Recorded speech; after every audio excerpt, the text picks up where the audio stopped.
Hi everyone, welcome to Varani IT solutions.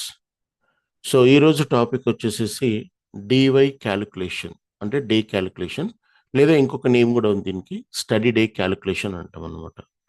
So చాలా మందికి చాలా రకాల డౌట్స్ అనేటివి రేజ్ అవుతూ ఉంటాయి ఇందులో స్టడీ డే క్యాలిక్యులేషన్స్లో. ఏంటిది ఒక్కసారి చూద్దాం, డీటెయిల్గా చూద్దాం మనం. Study day calculation. So study day calculation, so so దీనికి అండర్ స్కోర్ డివై అంటాం అన్నమాట. ఓకేనా? So this is what we call the study day calculation. So చేయాలంటే మనకి ఇలా ఇలా ఉండాలి. Okay, underscore DY. So దీంట్లో అంటే ఈ ఫార్ములా మనం నేర్చుకుంటే, అంటే ఈ కాన్సెప్ట్ అంతా మనకి ఐడియా వస్తే, ఈ ఒక్క ఫార్ములా చాలా డొమైన్స్కి అప్లై చేయొచ్చు. For example, first 2 character under స్కోర్లో డిఎం డివై అంటే డెమోగ్రాఫిక్స్కి వర్క్ అవుతుంది. నెక్స్ట్ వచ్చేసేసి విఎస్ డివై అంటే వైటల్స్ కూడా పనికొస్తుంది ఈ ఫార్ములా. తర్వాత ఎల్బి డివై, సో దీనికి కూడా ఈ ఫార్ములా వర్తిస్తుంది అనమాట. అంటే ఇలా ప్రతి డొమైన్కి, ఇప్పుడు ఏదైతే మనకి ఎస్డిటిఎం ఐజీలో ఉన్న డొమైన్స్ ఏవైతే ఉన్నాయో, అందులో డివై కన్నా ముందు 2 క్యారెక్టర్స్ ఏవైతే ఉన్నాయో వాటన్నిటికీ ఈ పర్టికులర్ ఫార్ములా అప్లై అవుతుంది. సరే, ఇప్పుడు ఈ డిఎం డివైని క్యాల్కులేట్ చేయాలంటే మనకి ఏం కావాలి? డిఎం డివైని క్యాల్కులేట్ చేయాలంటే మనకి కావాల్సిన వేరియబుల్స్ ఏంటి ఏంటి? ఫర్ ఎగ్జాంపుల్, మనకి డిఎం డిటిసి కావాలి, తర్వాత ఆర్ఎఫ్ ఎస్టి డిటిసి కావాలి. అంటే ఈ 2 వేరియబుల్స్ ఖచ్చితంగా ఉండాలి మన దగ్గర. ఈ 2 వేరియబుల్స్ ఉంటే మనం డిఎం డివై క్యాల్కులేట్ చేయొచ్చు. మరి 2 వేరియబుల్స్ స్పెషాలిటీ ఏంటి? డిఎం డిటిసి అంటే ఏంటిది, ఆర్ఎఫ్ ఎస్టి డిటిసి అంటే ఏంటిది? ఓకే, ఇది ఒకసారి చూద్దాం, మనం డీటెయిల్గా చూద్దాం. ఇప్పుడు మనకు ఒక సిఆర్ఎఫ్ ఫామ్ ప్రొవైడ్ చేస్తారు, అంటే కేస్ రిపోర్ట్ ఫామ్ అంటాం. Case report form, case report form. ఈ కేస్ రిపోర్ట్ ఫామ్లో మనకి కొన్ని వేరియబుల్స్ అనేవి డిఫైన్ అవుతాయి. ఏంటి ఏంటి అవి? అంటే డెమోగ్రఫిక్ సంబంధించిన వేరియబుల్స్ ఉంటాయి. ఏంటి ఏంటి అంటే ఫస్ట్ వన్ వచ్చేసేసి డిఓబి అంటే డేట్ ఆఫ్ బర్త్, తర్వాత ఏజ్, తర్వాత ఏజ్ యు అంటే యూనిట్స్, ఇయర్సా, మంత్సా, ఎక్సెట్రా, తర్వాత సెక్స్, తర్వాత రేస్, తర్వాత ఎథినిసిటీ, తర్వాత నెక్స్ట్ వన్ వచ్చేసేసి సమ్ కంట్రీ. సో ఇలా కొన్ని డెమోగ్రాఫిక్ వేరియబుల్స్ ఉంటాయి ఈ సిఆర్ఎఫ్ ఫామ్లో. అయితే ఈ డెమోగ్రఫిక్ సంబంధించిన ఇన్ఫర్మేషన్ని ఎప్పుడు కలెక్ట్ చేస్తారు కదా? ఎందుకంటే పేషెంట్స్ క్లినికల్ ట్రయల్కి వచ్చినప్పుడు అతనికి ఎన్రోల్మెంట్ అయిపోయిన తర్వాత కొన్ని క్రైటీరియాస్ అన్ని చెక్ చేసిన తర్వాత అతనికి డెమోగ్రఫిక్ ఇన్ఫర్మేషన్ కలెక్ట్ చేయాలి. జనరల్గా ఈ పేషెంట్ ఎవరు, ఏజ్ ఎంత, ఏందనేది జనరల్గా కలెక్ట్ చేయాలి కదా. ఆ కలెక్ట్ చేసే డేట్ ఏంటిది? దాన్ని డిఎండిటిసి అంటాం అన్నమాట. ఎప్పుడు కలెక్ట్ చేశారు, ఏ రోజు కలెక్ట్ చేశారు, సో ఆ డేటే డిఎండిటిసి అని అంటాం అన్నమాట. లేదా దీనికి నేను ఇంకొక నేమ్ కూడా అసైన్ చేస్తాను, దాన్ని మనం ఏమంటామంటే అసెస్మెంట్ డేట్ అని కూడా అనొచ్చు. అసెస్మెంట్ డేట్ అని కూడా డిఫైన్ చేయొచ్చు. కానీ ఎస్డిటిఎం స్టాండర్డ్స్ ప్రకారంగా ఏం డిఫైన్ చేయాలి మనం? ఏమనాలి? కలెక్షన్ డేటే అనాలి. అంటే డిఎండిటిసి అనే అంటాం, కలెక్షన్ డేట్ అంటాం. ఓకేనా? రైట్. సో ఈ కాన్సెప్ట్ ఏంటంటే ఆర్ఎఫ్ఎస్టి డిటిసి అంటే ఏంటంటే, ఈ ఆర్ఎఫ్ఎస్టి డిటిసి ఏంటిదంటే ఒక చిన్న ఎగ్జాంపుల్ చూద్దాం, దీంట్లో డిఫరెన్స్ చూద్దాం. ఆర్ఎఫ్ఎస్టి డిటిసి అసలు ఏంటిది, లేదా వర్సెస్ ఆర్ఎఫ్ఎక్స్ ఎస్టిడిటిసికి డిఫరెన్స్ ఏంటి? ఇప్పుడు చాలా మందికి ఈ 2 వేరియబుల్స్ దగ్గర చాలా కన్ఫ్యూజన్ ఉంటుంది. ఓకే, ఎందుకు డే క్యాల్కులేషన్ చేసేటప్పుడు ఇదే తీసుకోవాలి, ఇది తీసుకోవచ్చు కదా, ఎందుకు ఇదే తీసుకోవాలి? దానికో అదొక క్వశ్చన్. ఓకే, తర్వాత అసలు దీనికి దీనికి డిఫరెన్స్ ఏంటిది అసలు యాక్చువల్గా నేను ఎట్లా ఐడెంటిఫై చేయాలి? ఇదొక క్వశ్చన్. అంటే స్పెక్లో ఇచ్చింది నేను రాయాలనా, లేదా నాకంటూ ఒక సొంత ఒపీనియన్ ఉంటుందా? ఇప్పుడు నాకు ఓ ప్రాజెక్ట్ చేసేటప్పుడు ప్రోటోకాల్ డాక్యుమెంట్ ఉంటుంది, ఎస్ఏపి ఉంటుంది, ఓకే. చాలా డాక్యుమెంట్స్ ఉంటాయి మనకి కంపెనీలో. సో మనకి మేజర్గా ప్రోటోకాల్ ఇంపార్టెంట్. ఓకే. సో ఈ ప్రోటోకాల్ చూస్తే మనకి దీని గురించి మనకి క్లారిటీ వస్తుంది. ఓకేనా. అంటే ప్రోటోకాల్ చూస్తే ఈ రెండు వేరియబుల్స్ గురించి కరెక్ట్ కన్ఫర్మేషన్ వస్తుంది. అంటే స్పెక్ చూడకుండా డేటా చూడకుండా మనం కరెక్ట్గా డిసైడ్ చేసేది ప్రోటోకాల్తోనే. ఓకేనా. సరే చూద్దాం ఒకసారి దీని గురించి కొంచెం డీటెయిల్గా మాట్లాడదాం మనం. ఈ ఇప్పుడు కాన్సెప్ట్ ఏంటంటే అసలు ఆర్ఎఫ్ఎస్టిడిటిసి అంటే ఏంటిది ఒకసారి డీటెయిల్గా చూద్దాం. దీనికంటే ఒక డెఫినేషన్ ఉంటుంది. ఓకే. ఇప్పుడు నేను ఏమంటానంటే the subject when the subject was exposed to study treatment, ఇది గుర్తుంచుకోండి, ఇది అండర్లైన్ పెట్టుకోండి, ట్రీట్మెంట్. ఓకే. ఇది correct definition. When the subject was exposed to study treatment. Okay. ఇంకొక చిన్న మాట ఇక్కడ ఏం చేస్తున్నా ఫస్ట్ స్టడీ ట్రీట్మెంట్. ఓకే కదా. Right. When the subject exposed to first study treatment. Right. ఇది ఏంటిది ఇది this one we called the RFSTDTC. Right. ఇంకొక వేరియబుల్ చూద్దాం ఇక్కడ మనం ఆర్ఎఫ్ఎక్స్ఎస్డిటిసి చూద్దాం. ఆర్ఎఫ్ఎక్స్ఎస్టిడిటిసి. మరి దీనికి కూడా ఒక డెఫినేషన్ ఉంటుంది కదా, లేదా దీనికి కూడా ఒక ఇన్ఫర్మేషన్ ఉంటుంది కదా ఏంటిది అనేది. సో ఇదేంటిదని అంటే సో ఇది కూడా అంతే, కాకపోతే ఇక్కడ ఏమంటారంటే ఫస్ట్ డేట్ ఆర్ టైం అని డిఫైన్ చేస్తున్నా. First date are time of exposure of any protocol. అందుకే నేను ప్రోటోకాల్ అన్నా. Protocol specified treatment are therapy. Protocol specified treatment are therapy for the subject. So ఈ డెఫినేషన్ కనుక మీకు కరెక్ట్ గుర్తుంటే మీకు అర్థమైపోతుంది. సరే సరే కొంచెం కొంచెం అర్థమైంది, బట్ ఇంకా క్లారిటీగా ఉంటే ఇంకా బాగుంటుంది అని ఒకవేళ మీరు అనుకుంటే చాలా సింపుల్ లాజిక్ చెప్తాను. చూడండి ఒకసారి డయాగ్రమాటిక్ మోడ్లో చూద్దాం. ఓకేనా. రైట్. లెట్ సపోజ్ ఇది ఇప్పుడు ఈ పాయింట్ ఉంది కదా, ఇక్కడ నుంచి వెళ్ళి ఇదొక పాయింట్. రైట్. ఇదొక పాయింట్. రైట్. మళ్ళీ ఇక్కడ ఒక పాయింట్, మళ్ళీ ఇక్కడ ఒక పాయింట్. రైట్. ఇప్పుడు ఏంటిది ఇది, దీన్ని నేను లైన్స్తో క్లోజ్ చేస్తున్నాను. దీని నుంచి వెళ్ళి దీనికి, అండ్ ఇక్కడ నుంచి వెళ్ళి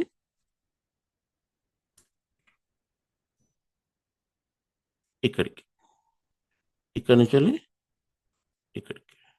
ఓకేనా. సో ఇది ఒక డయాగ్రామటిక్ సింబల్ అనుకోండి. ఓకేనా. రైట్.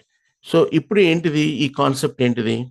సరే ఇప్పుడు నేనేమంటున్నానంటే ఈ పాయింట్ ఉందా, ఇక్కడ ఈ పాయింట్ ఉంది కదా, దీన్ని నేను డ్రగ్ ఏ అంటున్నాను. ఈ పాయింట్ ఉంది కదా, దీన్ని నేను డ్రగ్ బి అంటాను. ఓకేనా. సో అంటే పేషెంట్స్ వాళ్ళు ట్రీట్మెంట్కి వచ్చినప్పుడు డ్రగ్ ఏ డ్రగ్ బి అనేది తీసుకోవాలి. ఇది కాన్సెప్ట్ కంపల్సరీ. ఓకేనా. సో దీన్ని నేను ఏమంటానంటే చాలా నాగ్గా ఇక్కడ నేను ఒక చిన్న బాక్స్ యూజ్ చేస్తాను. మళ్ళీ ఈ బాక్స్ వచ్చేసేసి ఇక్కడ నుంచి ఇక్కడ నుంచి ఇదంతా. ఓకేనా. ఈ పర్టికులర్ పాయింట్ని అంటే ఆ పర్టికులర్ ఇండికేషన్ పాయింట్ని నేనేమంటానంటే స్టడీ ట్రీట్మెంట్ అంట. Study treatment. ఓకేనా. ఇది study treatment. Okay. Green colour box ఉండేదంతా స్టడీ ట్రీట్మెంట్ అనుకోండి. ఓకేనా. తర్వాత ఇక్కడ ఉంది కదా, ఈ పింక్ కలర్ ఇంకొకటి ఉంది కదా, దీన్ని నేను ఏమంటానంటే రన్నిన్ అంట. ఓకేనా. ఇప్పుడు ఇంకొక చిన్న సర్కిల్ తీసుకుందాం. ఓకేనా. దీన్ని నేను స్క్రీనింగ్ అంట. ఓకేనా. దీన్ని నేను స్క్రీనింగ్ అంట. రైట్. ఓకే. ఇక్కడ చూద్దాం, దీన్ని మనం స్క్రీనింగ్ అనుకుందాం. ఓకేనా. ఇప్పుడు చూడండి ఇక్కడ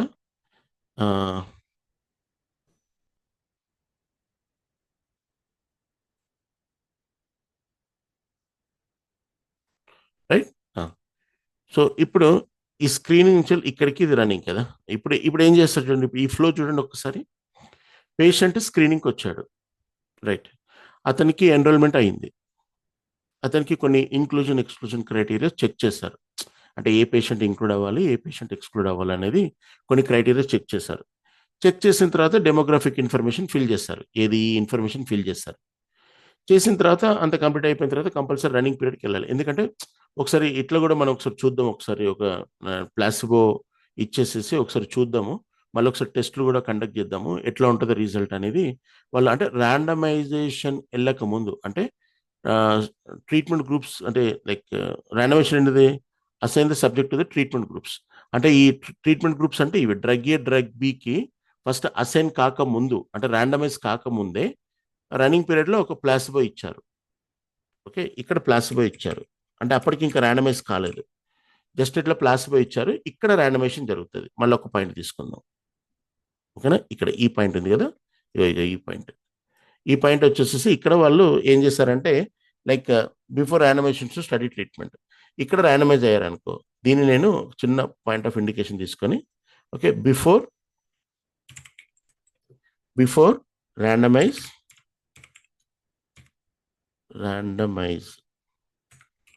okay, randomise to study treatment, ఓకేనా, స్టడీ ట్రీట్మెంట్. ఇది అంటే వాళ్ళకి స్టడీ ట్రీట్మెంట్ ర్యాండమైజేషన్ కాకముందే రన్నింగ్ పీరియడ్లో ప్లాసిబో అసైన్ చేస్తారనుకో, ఓకేనా. సో దాన్ని బట్టి వాళ్ళు కొన్ని టెస్ట్లు చెక్ చేస్తారు, ఎట్లా ఉంది రిజల్ట్ ఏంది అనేది వాళ్ళు చెక్ చేసుకుంటారు. ప్లాసిబో ఇచ్చారు. ఇప్పుడు నేనేమంటున్నానంటే ఈ ప్లాసిబో ఇవ్వాలి అని ఎలా తెలుసు ఇన్వెస్టిగేటర్కి? ఎందుకనంటే ఇది మొత్తం టోటల్గా ప్రోటోకాల్ స్పెసిఫైడ్ సంబంధించినది ఇదంతా. ఎక్కడి నుంచి అంటే ఇక్కడి నుంచి వెళ్ళి ఇక్కడి నుంచి వెళ్ళి ఇదంతా కాన్సెప్ట్ తీసుకుందాం. ఇక్కడి నుంచి వెళ్ళి ఇదంతా, ఓకేనా. ఇదంతా ప్రోటోకాల్ స్పెసిఫైడ్ అన్నమాట, ఓకేనా. ఇది ఒక్కసారి మళ్ళీ ఇంకొక తీసుకుందాం, ఇక్కడి నుంచి ఇక్కడ వరకు. సో ఇదంతా ప్రోటోకాల్ స్పెసిఫైడ్ అంటే ప్రోటోకాల్లో కంపల్సరీ మెన్షన్ చేస్తారు క్లియర్గా ఏదైనా. ఇప్పుడు కాన్సెప్ట్ ఏంటిది ఇక్కడ, ఇప్పుడు అర్థమైంది కదా. ఇప్పుడు ఈ గ్రీన్ కలర్ ఇండికేషన్ ఏమో స్టడీ ట్రీట్మెంట్, ఇదేమో ప్లాసిబో అంటే రన్నింగ్ పీరియడ్లో వాళ్ళు ప్లాసిబో ఇచ్చారు. ఈ రన్నింగ్ పీరియడ్కి ఈ స్టడీ ట్రీట్మెంట్కి మధ్యలో వాళ్ళు అసైన్ చేస్తారు, ర్యాండమైజ్ చేస్తారనమాట. అంటే పేషెంట్స్ డ్రగ్ ఏ డ్రగ్ బి తీసుకోవాలని చెప్పేసి ఇక్కడ అసైన్ చేస్తారు, ఓకేనా. ఇప్పుడు ఈ కాన్సెప్ట్ అర్థమైంది కదా. ఇప్పుడు డెఫినేషన్ చూద్దాం చూడండి. When the subject was exposed to first study treatment. ఇప్పుడు ఇది స్టడీ ట్రీట్మెంట్ కదా. ఈ స్టడీ ట్రీట్మెంట్లో ఫస్ట్ సబ్జెక్ట్ ఎప్పుడు ఎక్స్పోజ్ అయ్యాడు, ఏ ట్రీట్మెంట్కి ఎక్స్పోజ్ అయ్యాడు? ఒక్కసారి డెఫినేషన్ చూడండి. When the subject was exposed to first study treatment, ఓకేనా. When the subject was expose to first treatment అంటే ఇప్పుడు ఇది స్టడీ ట్రీట్మెంట్ కదా. ఈ స్టడీ ట్రీట్మెంట్లో ఫస్ట్ ఎక్స్పోజ్ అయిన డేట్ ఏంటిది అంటే ఇది స్టడీ ట్రీట్మెంట్ కదా.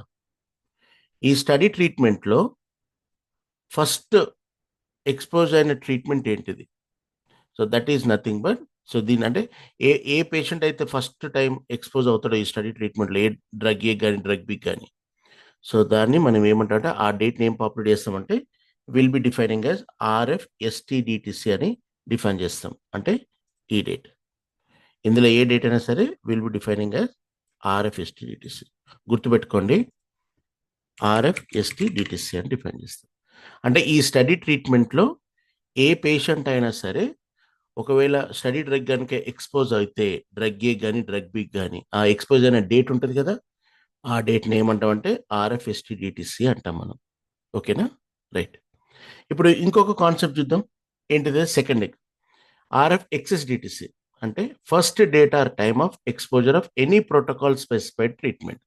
అంటే ప్రోటోకాల్లో స్పెసిఫై చేసిన ప్రకారంగా ఫస్ట్ ఎక్స్పోజ్ అయిన ప్రోటోకాల్ స్పెసిఫైడ్ ట్రీట్మెంట్ తరపు ఏంటిది? ఇది రన్నింగ్ పీరియడ్ కదా.